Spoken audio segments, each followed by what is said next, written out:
You're beautiful. You make me feel my Barbie doll is really real.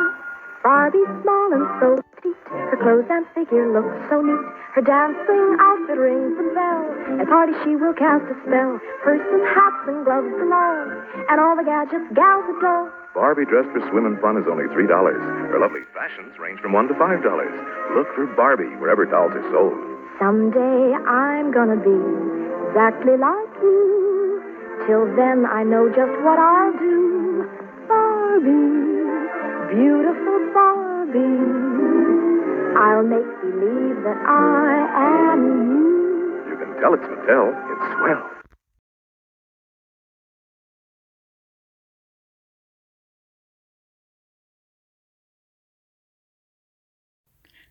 Handler was born Ruth Mariana Moscow on November 6, 1916, in Denver, Colorado, into a family of Polish Jewish immigrants.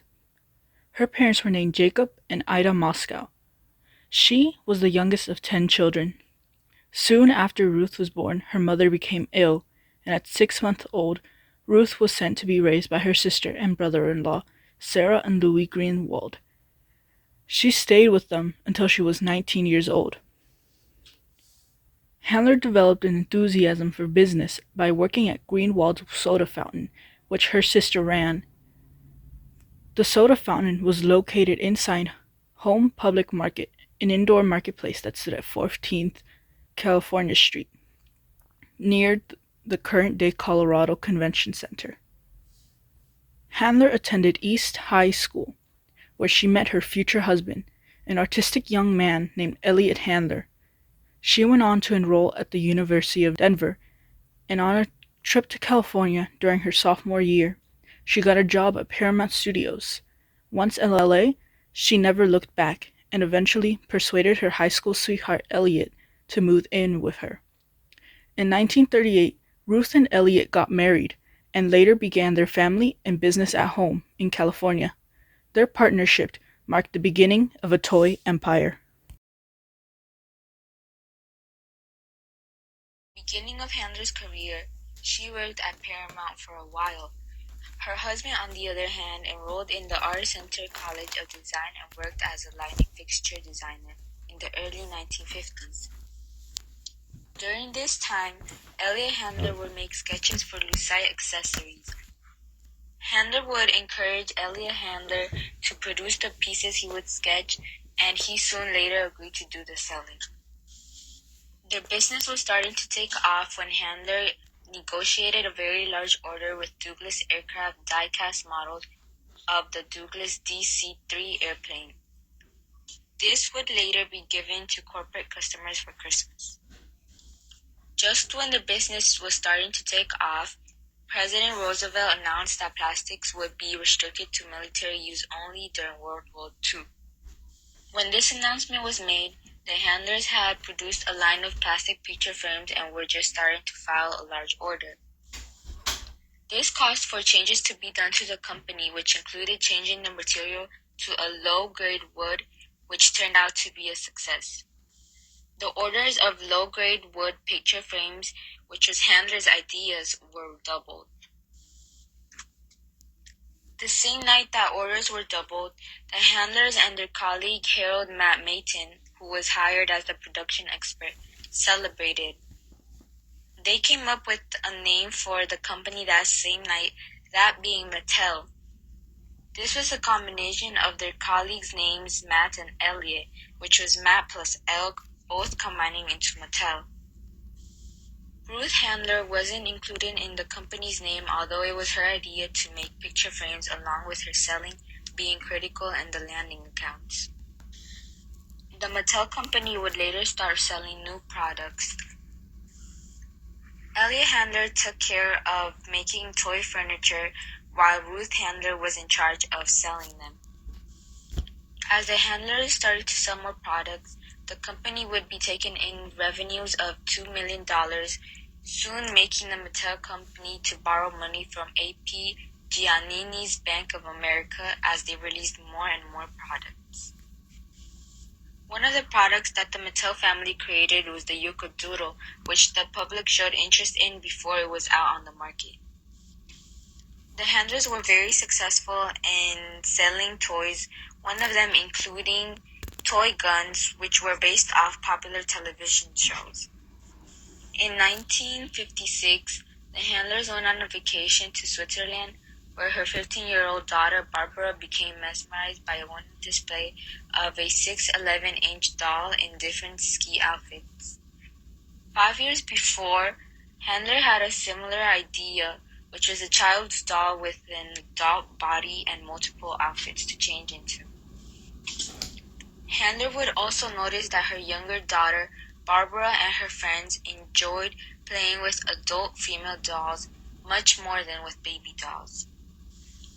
When Handler first took her idea to the company's executives, they refused and argued that no mother would buy their daughter a doll with breasts. After their trip, Handler convinced and proved to the Mattel designers as to how and why they should create a doll similar to what she had seen in Switzerland. Handler believed that it was just as important for girls to imagine what they themselves might grow up to become, reflecting onto the dolls they played with. Handler pushed the idea for 3 years, and in 1959, the Barbie dolls were put on the market along with a wardrobe of outfits that could be purchased separately.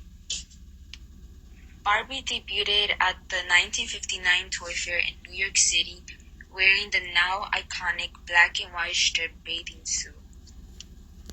Ken, also known as Barbie's boyfriend, was introduced in 1961, who was named after Ruth Handler's son.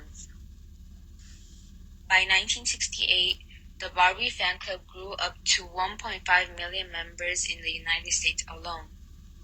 Although Barbie was a huge hit in the toy industry, Ruth Handler faced a lot of criticism. She faced accusations from feminists and others for representing a young woman with questionable intelligence and a near impossible physique. At a toy show, half of our customers didn't want to buy the thing. And I was telling Ruth, see, I told you, you know. But as soon as he got on the counter, I was wrong, she was right. The mothers and children bought those dolls and those clothing so fast that they made, the consumer made the Barbie doll an instant success. It thrills me to walk into an airport and see a child carrying her Barbie doll, or be in an assemblage of people and have a child playing with her Barbie. It's a great thrill. I'm humbled by the whole thought that we could have had that much influence, and yet I know that we did.